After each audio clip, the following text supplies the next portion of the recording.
How parasites survive harsh conditions.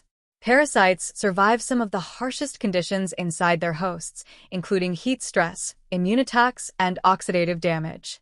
One of the key proteins that helps them survive is heat shock protein 60, or HSP60, a molecular chaperone that assists in proper protein folding and protects cellular proteins from damage during stress.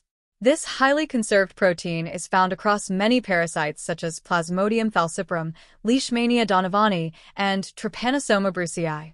Through genome-wide and evolutionary analysis using sequence data from databases like National Center for Biotechnology Information, scientists can study how HSP60 has evolved to help parasites adapt to host environments. Understanding the evolution and function of HSP60 not only reveals how parasites cope with stress, but also provides insights into potential drug targets for controlling parasitic diseases. DNA.